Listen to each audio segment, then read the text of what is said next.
God bless. You don't God know bless. that. You will not have a war. Don't tell us what we're going to feel. We're trying to solve a problem. Don't tell us what we're going to feel. I'm not telling you. Because I'm you're in no answering on this position to question. dictate that. That's Remember exactly what this. you're doing. I'm not You're dictating. in no position to dictate what we're going to feel.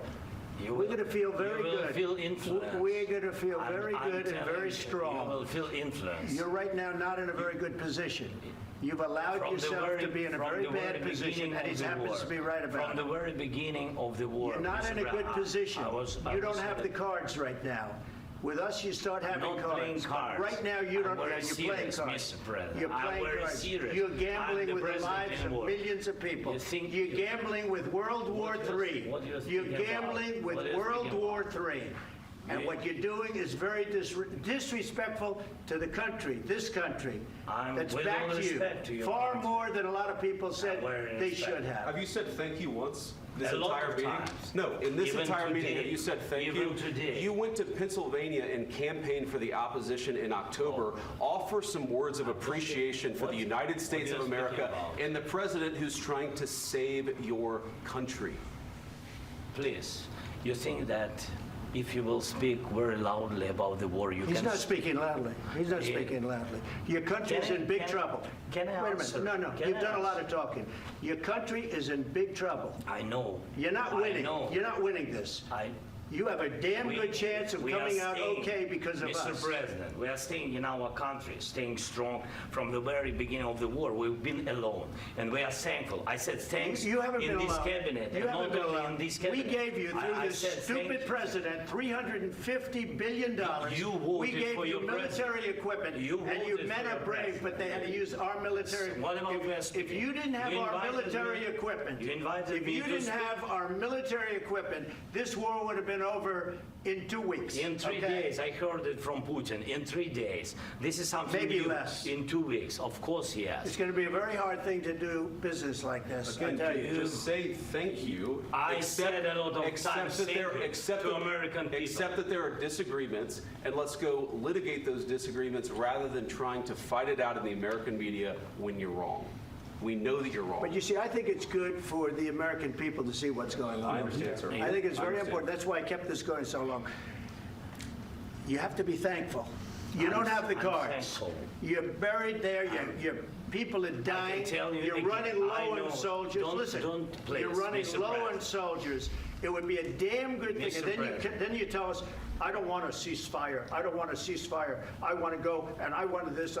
Look, if you could get a ceasefire right now, I tell you, you take it so the bullets stop flying and your men stop getting killed. Of course, we want to stop the war. But you're I saying said- you don't want a ceasefire. But I said to you, I want a with ceasefire. guarantees. Because you'll get a ceasefire faster than an agreement. Ask our people about ceasefire, what they think.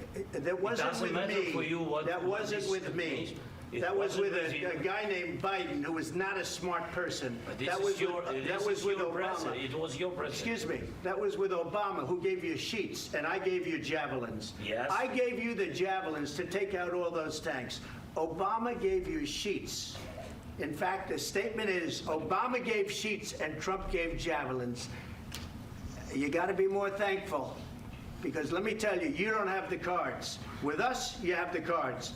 But without us, you don't have any cards. One more question to Mr. Vice President. I'm sorry. It's going to be a tough deal to make, because the attitudes have to change.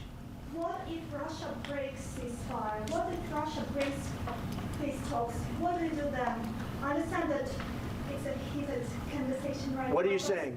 what if She's asking, what if Russia Putin breaks the ceasefire? What if anything? What if a bomb drops on your head right now? But they have Okay? broken What if they ceasefire. broke it? I don't know. They broke it with Biden because Biden, they didn't respect him. They didn't respect Obama. They respect me. But what- Let me tell you, Putin went through a hell of a lot with me. He went through a phony witch hunt where they used him and Russia. Russia.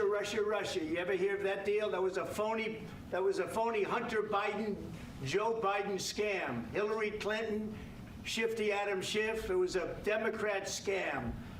And he had to go through that. And he did go through it. We didn't end up in a war.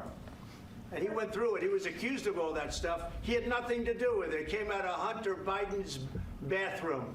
It came out of Hunter Biden's bedroom. It was disgusting. And then they said, oh, Oh, the laptop from hell was made by Russia. The 51 agents. The whole thing was a scam, and he had to put up with that. He was being accused of all that stuff. All I can say is this. He might have broken deals with Obama and Bush, and he might have broken them with Biden. He did, maybe. Maybe he didn't. I don't know what happened. But he didn't break them with me. He wants to make a deal. I don't know if you can make a deal. The problem is, I've empowered you to be a tough guy. And I don't think you'd be a tough guy without the United States. And your people are very brave. But you're either going to make a deal or we're out. And if we're out, you'll fight it out. I don't think it's going to be pretty, but you'll fight it out. But you don't have the cards. But once we sign that deal, you're in a much better position. But you're not acting at all thankful. And that's not a nice thing. I'll be honest, that's not a nice thing. All right, I think we've seen enough. What do you think? Huh? This is going to be great television, I will say that. All right. We'll see what we can do about putting it together. Thanks. I need the back of the Extraordinary moments there in the White House. Moments ago, Donald Trump meeting with Zelenskyy, President Zelenskyy of Ukraine, Vice President J.D. Vance there as well. It devolved quickly into a shouting match. Donald Trump saying things like, you're in no position to dictate the terms of what we're doing here. You're gambling with World War III. You don't have the cards. You got to be more thankful. And then he put a punctuation point on it here that you are just going to make a deal or we are out. With that, I want to bring in Face the Nation moderator and chief foreign affairs correspondent Margaret Brennan. Unbelievable moments there, Margaret. What did you make of what you just saw? Well, Maurice, that meeting went just about as poorly as it possibly could for Ukraine, which relies so heavily on U.S.-made weaponry, even if European allies are helping to supply it. It is U.S.-made weapons that the Ukrainians are relying on. The president repeatedly pointing back to that. A few things there that seem to have ignited this exchange in front of the camera. You know, it was J.D. Vance who jumped into the conversation, arguing that there is a path to peace through diplomacy. The thing that seemed to be the irritant was when President Zelenskyy pointed out that there had been repeated diplomatic deals with Vladimir Putin of Russia to stop the Ukraine invasion, but that was back after the 2014 partial invasion. And President Zelenskyy made that point, saying we have had ceasefires and Russia has violated them and just used it to rebuild and then go through with this full-scale invasion. He pointed out that that happened not just on President Obama's watch, but then on President Trump's. It was the so-called Minsk agreement that fell apart in 2019. Donald Trump was president of the United States at that point. So while you hear President Trump repeatedly say, Vladimir Putin hasn't broken deals on my watch, Zelenskyy was pointing out, actually, this did happen on your watch. President Trump also pushing at him, saying it was my first administration that provided Ukraine weapons, defensive weapons. That is an accurate statement. The Obama administration did not provide defensive weaponry to Ukraine after that 2014 invasion, afraid it would somehow provoke Vladimir Putin. It was Javelin missiles in 2017 that the United States did provide under Donald Trump to Ukraine. So there was this sort of rewriting of history going back and forth here.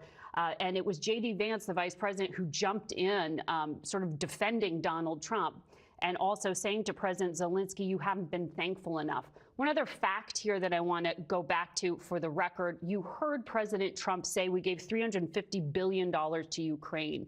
According to the CBS confirmed unit totals of U.S. aid, that's not an accurate number. The U.S. government's Ukraine Oversight Group reported Congress has appropriated $183 billion for the broader Ukraine response. The bottom line here, though, is America is the chief weapons supplier, helping Ukraine defend its democracy against Russia. And any further congressional support is going to be hard to get through and hard to get President Trump to sign off on unless he decides that Vladimir Putin isn't abiding by this as yet unagreed upon ceasefire and peace deal. President Trump said he's the one who can change the game.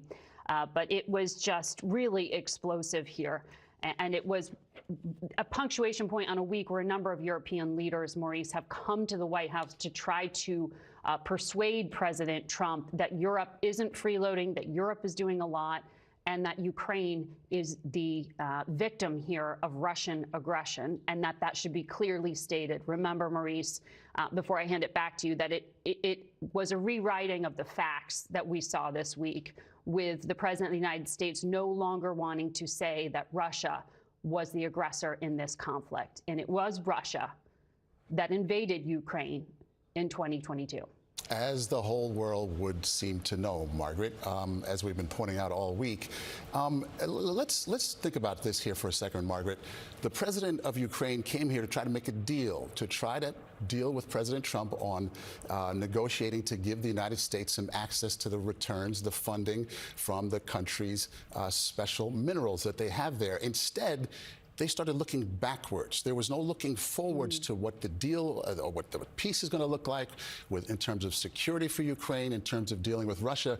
This all went backwards. I've never seen anything go backwards like that, and sideways as well at the same time. Margaret, have you? No, I haven't. And Maurice, you put your finger on something very, very important there, which is that there was a lot of baggage that came into that room with President Zelenskyy when he walked in and sat down across from President Trump. And President Trump went there. He went back and started, actually, it was towards a reporter, the President of the United States started yelling, what if a bomb fell on your head, saying like basically anything can happen. But then he started talking about Russian election meddling. If you remember, in 2016, with the first election of Donald Trump to the presidency, there were extensive investigations run by Congress, run by the FBI, into the degree to which Russian disinformation efforts and meddling in the electoral process may have influenced the outcome. President Trump, whenever Russia comes up as a topic, often refers to it. He did it yesterday in the Oval Office yesterday, also sitting next to the UK Prime Minister, said when it comes to Vladimir Putin, he went through what he calls the Russian election hoax with me. I don't know what he's meaning by that, but he brought up the 2016 election meddling in 2025. And with Volodymyr Zelenskyy, you remember he also has a unique place in the first Trump administration's history because it was that phone call that then became public discussing U.S. aid to Ukraine that was